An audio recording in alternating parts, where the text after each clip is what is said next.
আমি উন্নয়নৰ মুখ দেখিছোঁ কেৱল মাত্ৰ হাগ্ৰামা মহিলাৰী দেৱৰ নেতৃত্বতহে দেখিবলৈ পাইছোঁ। UPPLৰ এজন নেতা হৰেকৃষ্ণ পাঠক মহোদয়ে কিছুমান বিৰূপ প্ৰতিক্ৰিয়া আমাৰ প্ৰাক্তন চিফ হাগ্ৰামা মহিলাৰী দেৱৰ ওপৰত কৰিছে। জংগলৰাজ চলোৱা বুলি কৈছে হাগ্ৰামা মহিলাৰী দেৱক, মানে পিঞ্জৰাত আবদ্ধ আছে, তেওঁ যদি ওলাই আহে মানে ইয়াত বেয়া পৰিস্থিতি হ'ব, এনেকুৱা ধৰণৰ মন্তব্য কৰিছে। অতিকে নিন্দনীয় বুলি আমি ভাবিছোঁ।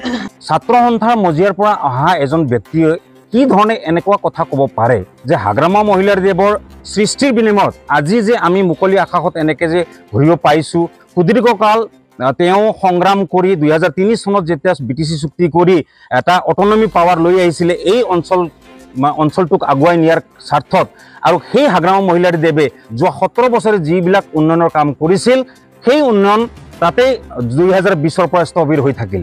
2020ৰ পৰা যেতিয়া তেখেতসকলে গাদীত বহিলে, প্ৰমোদ বড়ো চৰকাৰ নেতৃত্বত চৰকাৰ চলিল, আজিলৈকে আপোনালোকে জানে কোনো ধৰণৰ উন্নয়নমূলক কাম কৰিব পৰা নাই। যদি 17 বছৰ একো কৰিব পৰা নাই, যে আজি মুছলপুৰ জিলা সদৰ আমি কেনেকৈ পালোঁ, মুছলপুৰৰ ডক্টৰ ৰবি বড়ো হস্পিটেল 200 বিচনাযুক্ত কেনেকৈ পালোঁ, বাক্সা জিলা হিচাপে আমি হাগ্ৰামা মহিলাৰী দেৱৰ সেই BTC চুক্তিৰ আধাৰতে পাইছিলোঁ। আৰু এই মদ খোৱা কথাবিলাক যে কৈছে আপুনি, হৰেকৃষ্ণ পাঠক দেৱক প্ৰশ্ন কৰিব বিচাৰিছোঁ, আপুনি খায় নে নাখায় মদ? এইবিলাক বেবেৰী বেং কথা কৈ আমাৰ যিটো BTCৰ ঐক্য আৰু সম্প্ৰীতিত আপুনি আঘাত হানাৰ চেষ্টা নকৰিব। অতি শীঘ্ৰে আপুনি আপোনাৰ যিবিলাক ভাষ্য আছিলে হাগ্ৰামা মহিলাৰী দেৱৰ প্ৰতি যিখিনি কথা কৈছিলে আপুনি এইটো উঠাই লোৱাৰ বাবে আমি আপোনাক আজি সকীয়াই দিছোঁ। সংবাদকৰ্মী বন্ধুসকললৈ, তো আজি আমি মুছলপুৰ জিলা BPF কাৰ্যালয়ত আমি উপস্থিত হৈছোঁ এটি কাৰণত। যোৱাকালিৰ পৰা এটি নিউজ আমি পাইছোঁ পৰ্টেল এটাত, বড়োলেণ্ড বুবলি বুলি UPPLৰ এজন নেতা, আমাৰ প্ৰাক্তন বাক্সা জিলা ছাত্ৰ সন্থাৰ সম্পাদক হৰেকৃষ্ণ পাঠক মহোদয়ে কিছুমান বিৰূপ প্ৰতিক্ৰিয়া আমাৰ প্ৰাক্তন চিফ হাগ্ৰামা মহিলাৰী দেৱৰ ওপৰত কৰিছে।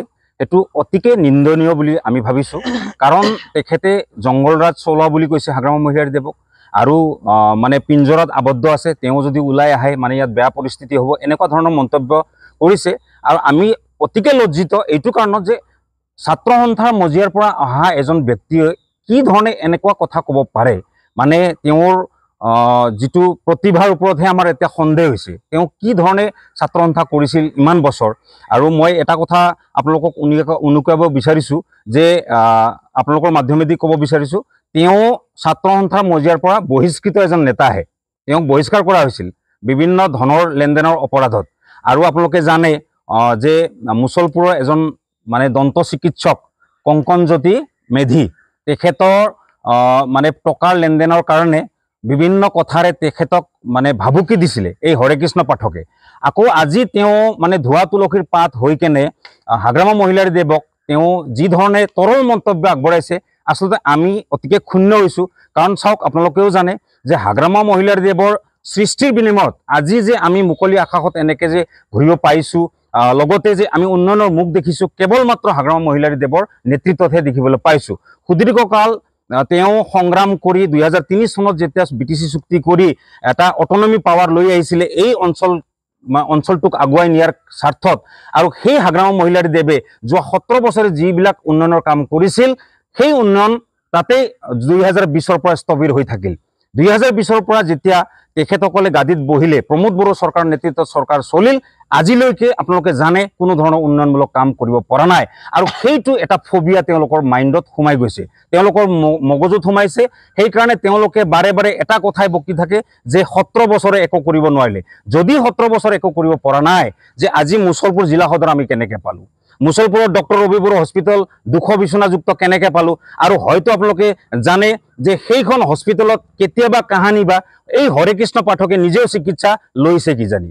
আৰু আজি তেওঁ ক'ব বিচাৰিছে যে 17 বছৰে হাগ্ৰামা মহিলাৰী দেৱে একো কৰা নাই। আপোনালোকে চাওক, বাক্সা জিলা হিচাপে আমি হাগ্ৰামা মহিলাৰী দেৱৰ সেই BTC চুক্তিৰ আধাৰতে পাইছিলোঁ। সেই বাক্সা জিলা হিচাপতে আমি পলিটেকনিক পাবলৈ সক্ষম হৈছিলোঁ। ইয়াত আমাৰ DC কোৰ্ট পালোঁ, নতুনকৈ DC অফিচ পালোঁ, SP অফিচ পালোঁ, আৰু উত্তৰ অঞ্চলৰ যিবিলাক উন্নয়নমূলক কাম কাজ আছিলে, আমাৰ সীমামূৰীয়া যিবিলাক অঞ্চলৰ খোৱা পানীৰ সমস্যাৰ পৰা আদি কৰি যিবিলাক ৰাস্তা ঘাটৰ সমস্যা আছিল, এইবিলাক একমাত্ৰ হাগ্ৰামা মহিলাৰী দেৱৰ সেই 17 বছৰীয়া শাসনকালত সমাধান হৈছিলে। আৰু সেইবিলাক ৰাস্তা দি আজি হৰেকৃষ্ণ পাঠক দেৱে নিজেও খোজকাঢ়ি আছে। তেখেতে কিছুমান মানে অবাস্তৱ কথাবিলাক হয়তো তেখেতে মই নাজানো কি কাৰণত কৈছে, তেখেতে হয়তো কোনোবা তেওঁৰ নেতৃত্বক তৈলমৰ্দন কৰাৰ বাবে এই কথাখিনি ক'ব পাৰে। তেওঁ নিজকে ভাল দেখুৱাবৰ কাৰণে, নিজকে ভাল জাহিৰ কৰাৰ বাবে তেওঁ আজি BTC নিৰ্মাতাৰ ওপৰত যিটো এটা এলিগেশ্যন আনিছে, এইটোক আমি ধিক্কাৰ জনাইছোঁ। মুছলপুৰ জিলা হিচাপে আমি তেখেতক এই যিটো শব্দ তেওঁ কৈছিলে যে মানে হাগ্ৰামা মহিলাৰী আহিলে জংগল ৰাজ হ'ব বা হাগ্ৰামা মহিলা, এই তৰল মন্তব্যবিলাক তেওঁক আকৌ উঠাই ল'বলৈ আমি আপোনালোকৰ মাধ্যমেদি তেখেতক সকীয়াই দিছোঁ। কাৰণ তেখেতে এটা কথা আকৌ কৈছিলে যে প্ৰমোদ বড়োৰ নেতৃত্বত ভিজন ডকুমেণ্ট আমি ওলাইছোঁ বিভিন্ন জাতি জনগোষ্ঠীৰ উন্নয়নৰ অৰ্থে। এতিয়া মই এটা কথা বুজি পোৱা নাই যে কেইখনমান কিতাপ জাতি জনগোষ্ঠীৰ ওলালে সেই জাতি জনগোষ্ঠীটোৰ উন্নয়ন হোৱা বুজায় নেকি? জাতি জনগোষ্ঠীৰ উন্নয়ন হ'ব লাগিলে সেই বিশেষ জাতি জনগোষ্ঠীটোৰ শিক্ষিত নিবনুৱা যুৱক যুৱতীসকলক সংস্থাপন দিলেহে সেই জাতি জনগোষ্ঠীটো উন্নয়ন হোৱা বুলি আমি বুজি পাওঁ। কিন্তু তেখেতসকলে কিন্তু সেই বস্তুটো ওলোটাকেহে বুজে।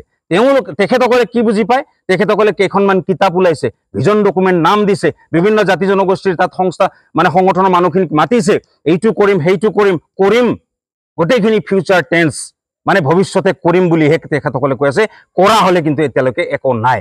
আৰু সেইখিনিতে তেখেতসকলে মানে সন্তুষ্টি লাভ কৰিছে যে আমি বিভিন্ন জাতি জনগোষ্ঠীৰ কাৰণে এইটো কৰিম সেইটো কৰিম। ভূমিৰ সমস্যা আছে, সেই ভূমিৰ সমস্যাটো আপোনালোকে জানে যে সদৌ অসম গোৰ্খা ছাত্ৰ সন্থাই বিভিন্ন মানে সময়ত তেখেতসকলে তীব্ৰতৰ আন্দোলন কৰিছিল, ওদালগুৰিৰ পৰা আৰম্ভ কৰি বাক্সালৈকে, যে মাটিৰ সমস্যা যিটো হৈ আছে ইয়াত গোৰ্খাসকলৰ, সেইটো সমস্যা সমাধান কৰক বুলি। কিন্তু আজিলৈকে প্ৰমোদ বড়োদেৱে সেই বিষয়বস্তুত একো মাত নামাতিলে।